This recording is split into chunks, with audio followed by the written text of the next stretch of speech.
پاکستانی اور ایرانی بلوچستان میں جاری بلوچ قوم پرستی کی تحریک اور اس سے جڑی ہوئی عسکری کارروائیاں کوئی نئی چیز نہیں۔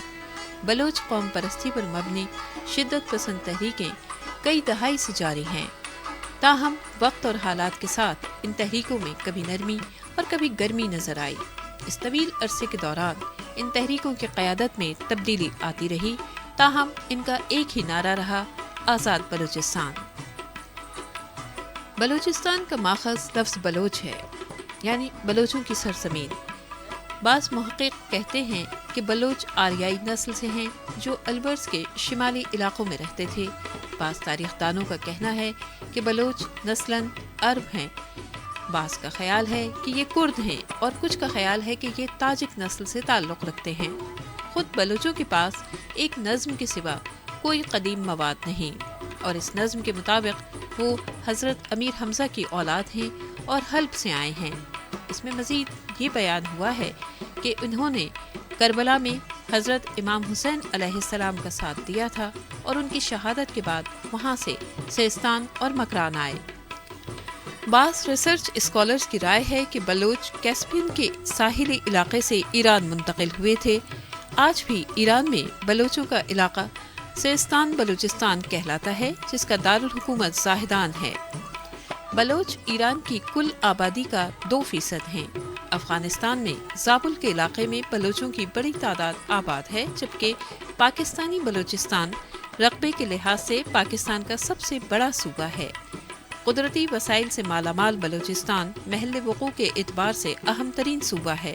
اس کے شمال میں افغانستان، جنوب میں بحیرہ عرب اور مغرب میں ایران واقع ہے۔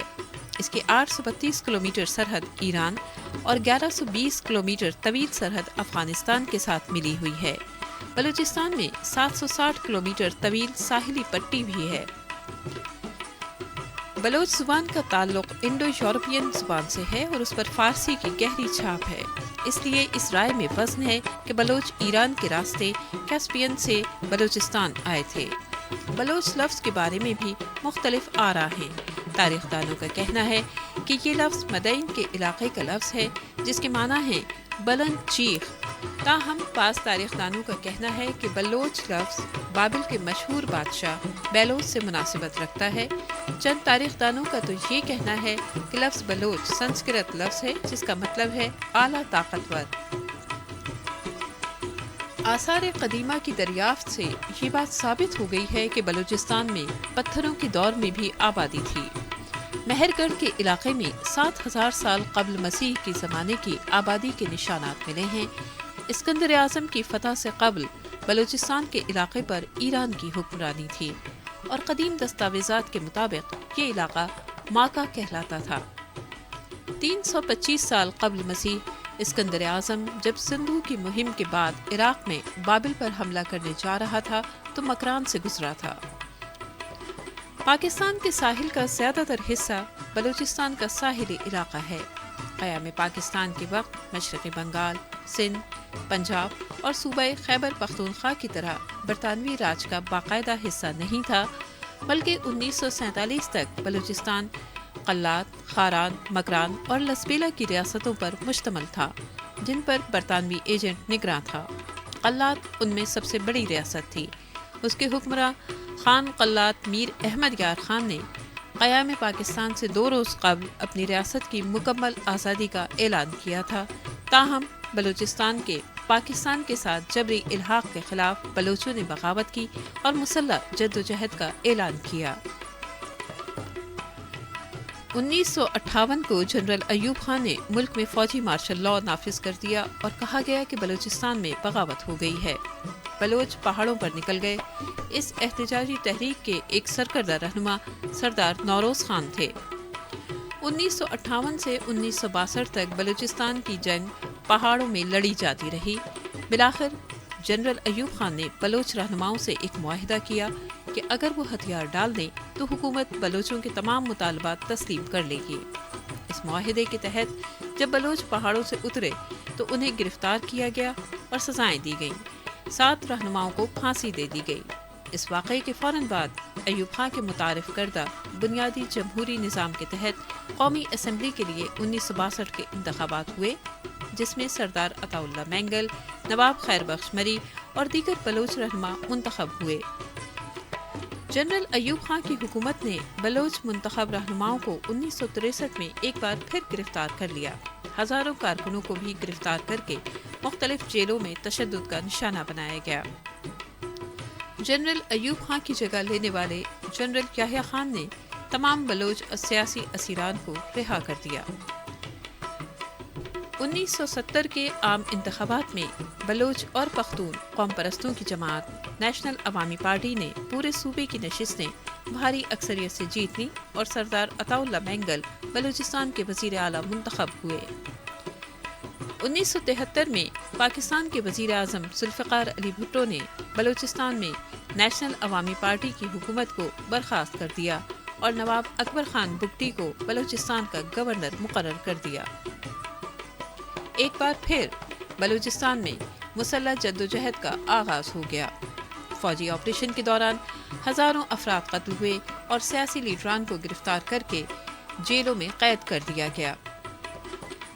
جنرل ضیاء الحق نے ذوالفقار علی بھٹو کی حکومت کا خاتمہ کر کے بلوچستان میں جاری فوجی آپریشن بند کر دیا اور تمام مزاحمت کاروں کو عام معافی دینے کا اعلان کیا۔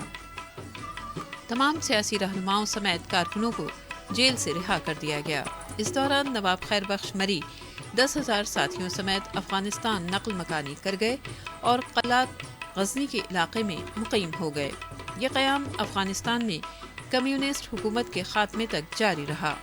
جب طالبان نے افغانستان پر قبضہ کیا اور افغانستان کے صدر ڈاکٹر نجیب اللہ کو پھانسی دے دی تو نواب خیر بخش مری اپنے ساتھیوں سمیت دوبارہ بلوچستان آ گئے۔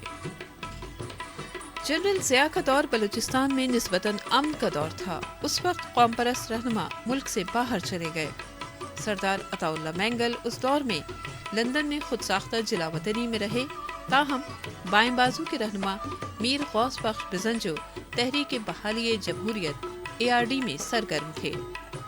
1988 کے بعد نواب اکبر خان بگٹی نے منتخب وزیر اعلیٰ کے طور پر صوبے میں حکومت بنائی، جسے برخاست کر دیا گیا۔ بعد میں سردار عطا اللہ مینگل کے صاحبزادے سردار اختر جان مینگل نے حکومت سازی کی تو اسے بھی ختم کر دیا گیا۔ نواز شریف کی حکومت کے خاتمے کے بعد جنرل پرویز مشرف نے اقتدار پر قبضہ کر لیا۔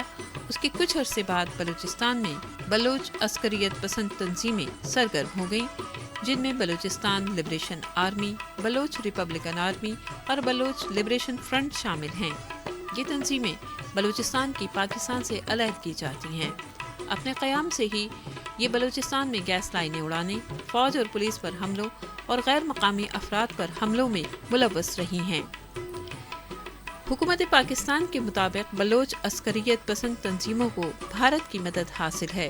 میر بالاچ مری بلوچ لبریشن آرمی کا پہلا کمانڈر تھا، جو 2008 کو پاک افغان سرحد کے قریب بلوچستان کے علاقے نوشکی کے قریب سیکیورٹی فورسز کے ساتھ ایک جھڑپ میں جاں بحق ہوا۔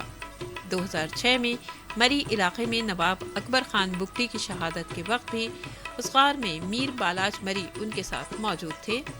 نواب اکبر خان بگٹی کے خلاف پاکستانی فوج کے آپریشن سے 15 منٹ پہلے اکبر بگٹی نے انہیں اور اپنے پوتے براہم داغ بگٹی کو وہاں سے ہٹا دیا تھا۔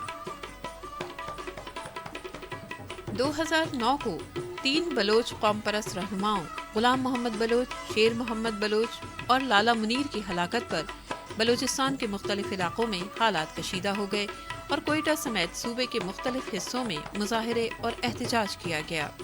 اسی طرح ایرانی بلوچستان میں بھی ایک بلوچ عسکری تنظیم جند اللہ ایرانی سیکیورٹی فورسز پر حملوں میں ملوث ہے۔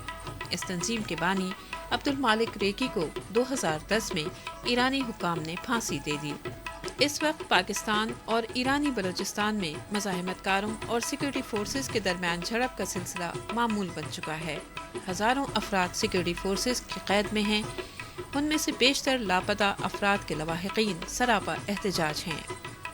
یہ سلسلہ کب تک جاری رہے گا؟